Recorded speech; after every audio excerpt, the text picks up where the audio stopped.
कन्हैया की प्रतिज्ञा थी, जब तक सारे ब्रजवासियों को सुखी नहीं कर दूंगा, क्योंकि ब्रज में कन्हैया जब तक रहे हैं ऐसा तपस्वी का जीवन जिया है कि किसी तपस्वी ने भी नहीं जिया होगा। भगवान कृष्ण का एक प्रण था, जब तक सारे ब्रजवासियों को सुखी नहीं कर दूंगा तब तक सिर के बाल नहीं कटाऊंगा, सिले हुए वस्त्र नहीं पहनूंगा, पैरों में चरण पादुका नहीं पहनूंगा, सोने का मुकुट नहीं लगाऊंगा। ये उनके नियम थे कन्हैया के। जब तक सारे ब्रजवासियों को सुखी नहीं कर दूंगा, और सारे ब्रजवासियों को सुखी जब तक नहीं करूंगा तब तक इतने काम नहीं करूंगा। सोने का मुकुट नहीं लगाऊंगा, सिले हुए वस्त्र नहीं पहनूंगा, सिर के बाल नहीं कटाऊंगा, पैरों में पादुका नहीं पहनूंगा, और कहीं पहनी भी नहीं। एक बार जब गंगों ने काली दह का पानी पी लिया, गंगे मर गई। कन्हैया को पता था इस कालिया नांग के रहने से मेरे ब्रज को कितना नुकसान होता है, इसको कुछ भी हो रबड़क द्वीप वापस भेजना है इस कालिया नांग को। क्यों कि कालिया नांग के रहने से काली दह का पानी इतना जहरीला है कि अगर कोई पक्षी भी उड़ता चला जाता है तो वो भी गिर जाता है। क्यों? कालियन्द्याम कालियस्य सीदघृत कश्चित् विषाग्निना स्रप्यमाणपया यस्मिन् पत्यन्तु परिगा। अगर कोई पक्षी भी उड़ता चला जाता है तो वो भी गिर जाता है काली दह। आज भगवान ने काली दह का उद्धार करने के लिए, कालिया नांग का उद्धार करने के लिए गेंद का खेल रचाया। छोटे छोटे बच्चे एक दूसरे की तरफ गेंद फेंक रहे हैं। श्री दामा की तरफ गेंद फेंकी, श्री दामा नहीं संभाल पाई, गेंद जाके काली दह में गिर गई। कपड़े की गेंद थी, पहले तो तैरती रही फिर डूब गई। अब छोटे बच्चों का स्वभाव ही ऐसा होता है, बच्चे बोले नहीं हमें तो गेंद ला के दो, गेंद ला के दो।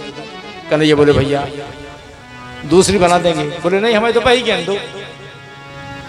यहाँ तो कन्हैया को लीला कुछ और करना थी।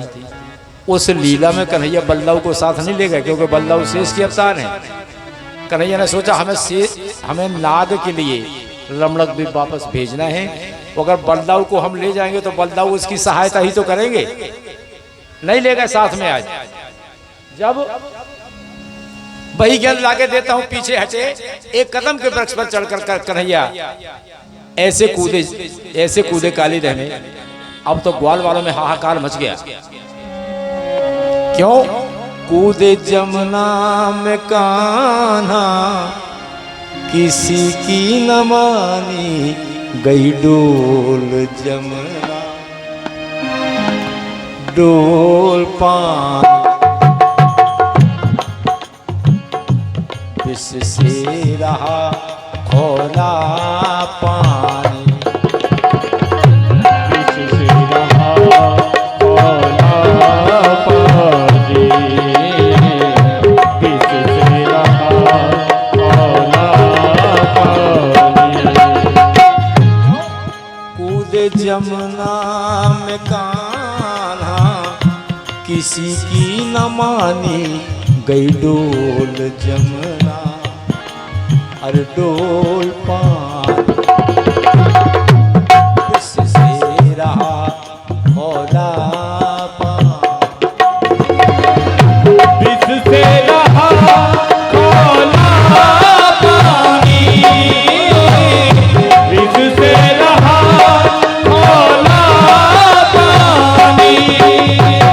आज कन्हैया कूद गए काली दह में। जब नाग पत्नियों ने देखा कितना सुंदर बालक है, लेकिन यहाँ आ कैसे गया, और अगर आ गया तो अभी तक जीवित क्यों है? नाग पत्नियां तो मोहित हो गई कन्हैया पर। जिस किसी के बेटा हो तुम यहाँ से लौट के चले जाओ, अगर मेरा पति जाग गया तो तेरी माँ हमेशा हमेशा रोएगी। कन्हैया बोले जगा दो, उसी को जगाने आए। कालिया ने कूदने की आहट पाई, कालिया ने कूदने की आहट पाई, जहर वो उगलने लगा अति खिसियाई, जहर वो उगलने लगा अति खिसियाई। सोचा कालिया नाग के बालक कैसा है? क्यों? मरता विष से नहीं कैसा, अरे हुआ कौन प्राणी, गई डोल जमुना डोल पान। ऐसा कैसा है जो जहर से नहीं मर रहा है, ये बालक कैसा है। आज कन्हैया डुबकी लगा के प्रभु पास गए उसके, डुबकी लगा के प्रभु पास गए उसके। लिपटा बदन हो क्रोधित जहर ज्वाल फुसके, लिपटा बदन हो क्रोधित जहर ज्वाल फुसके। कालिया नाग लिपट गया। कन्हैया सोच रहे बारे नाग, आज तो तूने मैया सोने जैसा बांध दिया। कन्हैया ने इतना शरीर बढ़ाए, इतने मोटे हुए कि नाग की चमड़ी को खींच के रख दिया। क्या हुआ आखिर, नाग के जहर से, नाग के 101 फन है, 101 फन है नाग की, उस नाग के जहर से काले कन्हैया हो गए चढ़े नाग फन पे। काले कन्हैया हो गए चढ़े नाग फन पे। नाचने लगे वो तीनों लोक का भजन ले, नाचने लगे वो तीनों लोगों का भजन ले। आखिर क्या हुआ, नाच रहे इस तरफ से उस तरफ, उस तरफ से इस तरफ, और जो भी फल ऊपर उठाता है उसी पर पैर रख देते, जो फल ऊपर उठाता है उसी पर पैर रख देते। 101 फल है नाग। नाग माने अहंकार। कालिया नाग किसे कहते हैं, अहंकार को। और जहां अहंकार होता है, अहंकार के 101 फन माने तरीके, 101 फन भी होते। काले कन्हैया हो गए चढ़े नाग फन पे। काले कन्हैया हो गए चढ़े नाग फन पे। नाचने लगे वो तीनों लोक का भजन ले, नाचने लगे वो तीनों लोगों का भजन ले। आज भार सहना सका बाहर, जीभ लप लपानी गई डोल जमुना डोल पान। क्या हुआ, जब चढ़ गए उसकी नाग की धुम पकड़ के नाच रहे हैं तीनों लोगों का भजन लेकर। नाग पत्नियों ने सोचा कि अब तो मेरा सौभाग्य मिट जाएगा। नाग पत्नियों ने बड़ी प्रार्थना की कन्हैया से, क्यों, अरे खून चुए जी विनय करे ना, खून चुए जीवों से विनय करे नाग। नागनाथ गिरधर लगे बांसुरी बजा, नागनाथ गिरधर लगे बांसुरी बजावन। यहाँ नाग पत्नियों ने कहा, महाराज मेरे सौभाग्य को बचा लो, मैं क्षमा प्रार्थी हूं, मेरे सौभाग्य को बचा लो। कन्हैया ने कहा बचा तो लेंगे, लेकिन पहले क्षमा तो मांगे। कालिया नाग ने कहा, महाराज मैं किस बात की क्षमा मांगू, आपने संसार की रचना आपने की, नागों की रचना आपने की, नाग के मुंह में जहर आपने दिया, और जो आपने हमें दिया वही तो हमने आपको दिया, मैं किस बात की क्षमा मांगू। कितनी अच्छी बात, मैं किस बात की क्षमा मांगू। लेकिन कन्हैया ने कहा सुनो, जितने जहरीले जीव हैं इनको रहने के लिए मैंने रमणक द्वीप बनाया है, और तुम यहाँ आकर रहते हो।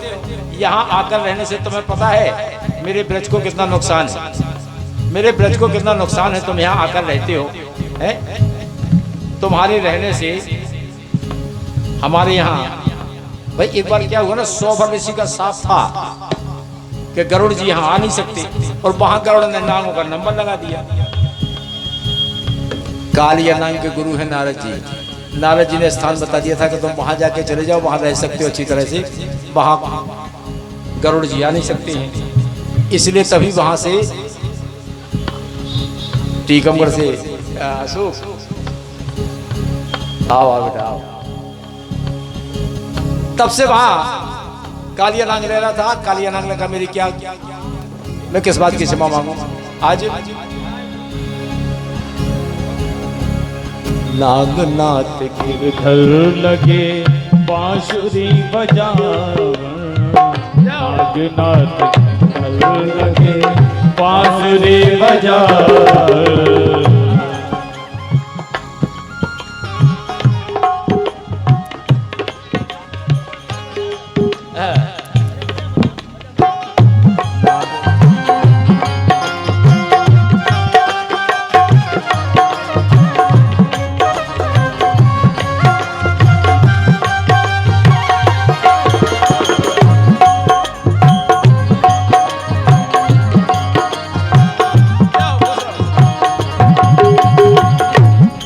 चंद्रभूषण कहे मेटी ब्रज की परेशानी, गई डोल जमुना।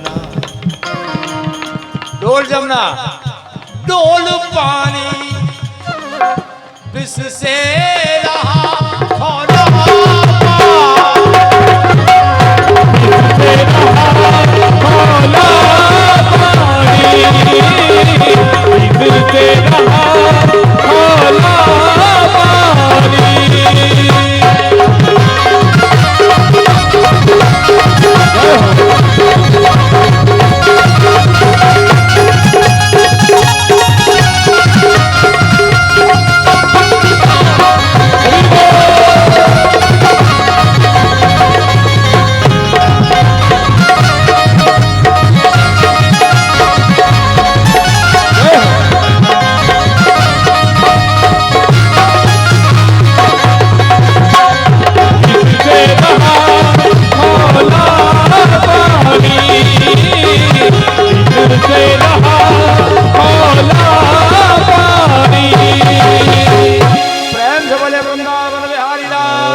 जय हो। इस तरह बंधुओं, जब से कालिया नाग को ना था, ब्रज में कन्हैया का ऐसा प्रभाव बढ़ा, ऐसा प्रभाव बढ़ा कि ब्रज की नारियां जो कन्याएं हैं वो सोचती हैं हमें पति के रूप में कन्हैया मिल जाए, जो युवतियां हैं सोचती हैं हमें पति के रूप में कन्हैया प्राप्त हो जाए। कुछ